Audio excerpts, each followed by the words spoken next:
the operation had dispersed 2 million loans and a total of 250 million US dollars. Either way, his vision of easy money in Vietnam ended up with a different reality. If you are playing with fire, expect to be burned. I'm not saying that all Vietnamese are scammers. Please arrest me. He tried to test the system. Thinking you can out-scam a local in Vietnam is like selling ice in Antarctica.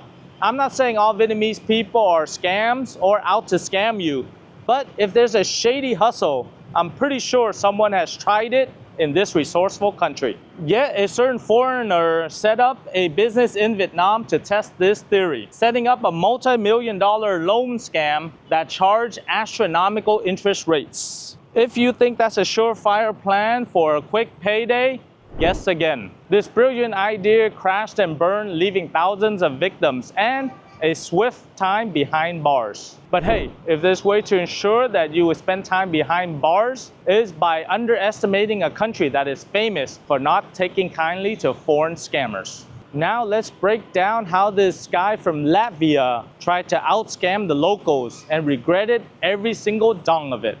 So let's get started.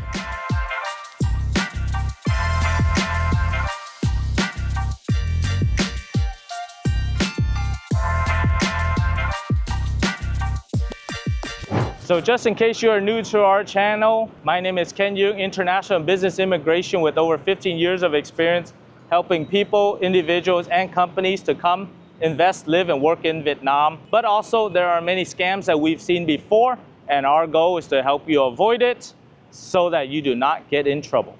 So the Latvian national arrived in Vietnam with an innovative business solutions. He set up not one, not two, but three businesses. Legally, the company was giving consulting services.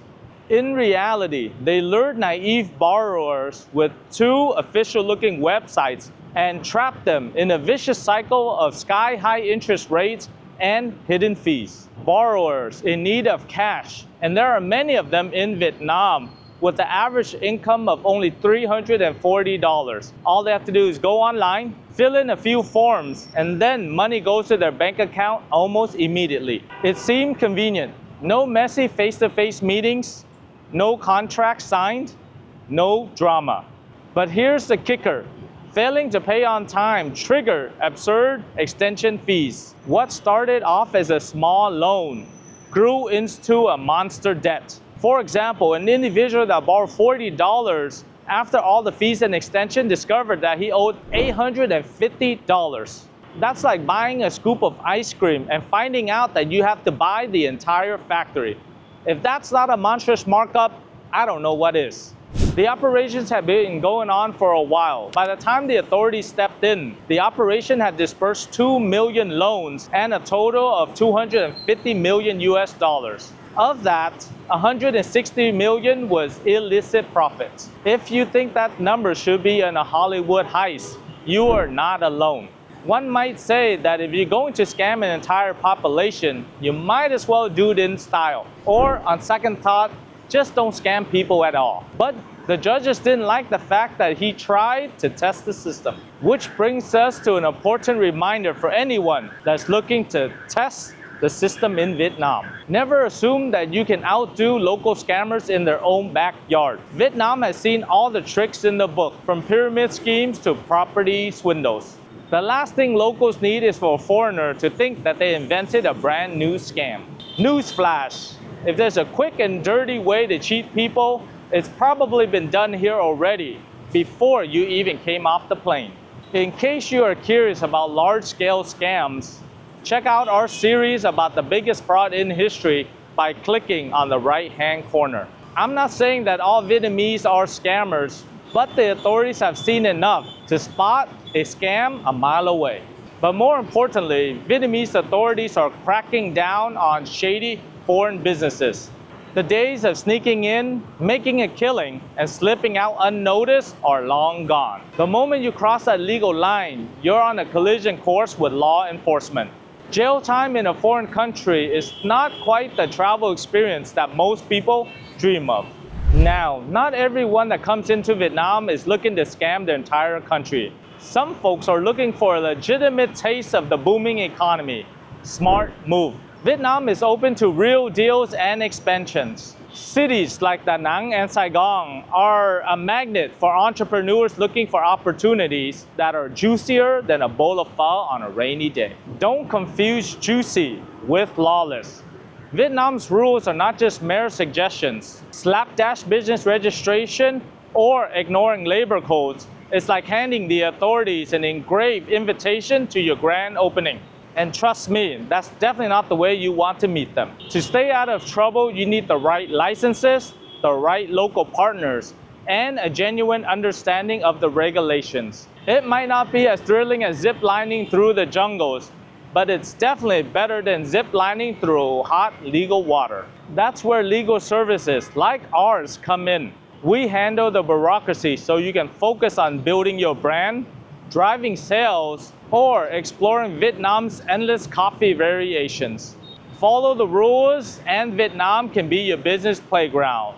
Break them, well, I hear the prison decor is less than Pinterest worthy.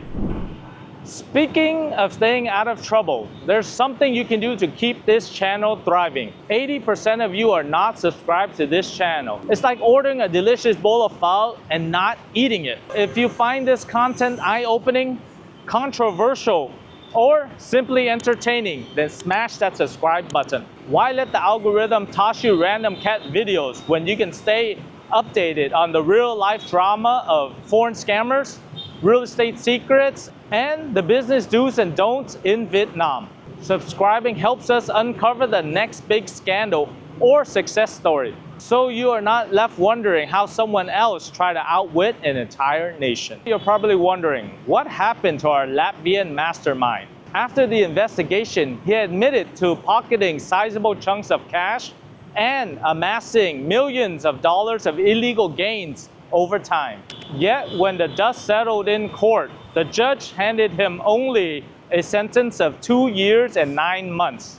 Call it surprising, call it anticlimactic. Either way, his vision of easy money in Vietnam ended up with a different reality. So what does this fiasco teach us? If you think that rolling into Vietnam with a foolproof get-rich scheme is a brilliant plan, then pretty much you are wearing a bright neon sign that says, "Please arrest me." Sure, you might snag up some fast cash, but you'll also secure a spot in the headlines, possibly a criminal record, and a not-so-cozy stay in a Vietnamese jail. On the flip side, a legitimate approach can lead to real growth. Vietnam offers massive potential for those who aren't looking to con their way to quick riches. The country has many success stories of people investing responsibly, creating jobs, and bringing genuine value to the market. At the end of the day, you can become another cautionary tale or a success story in this booming economy. The choice is yours. If you've learned anything here, let it be this. Vietnam's scam radar is very sharp. So if you are playing with fire, expect to be burned. So what's your take on this entire saga? Leave your comments below. Once again, my name is Ken Duong. Thank you for watching this video and I'll see you on the next one.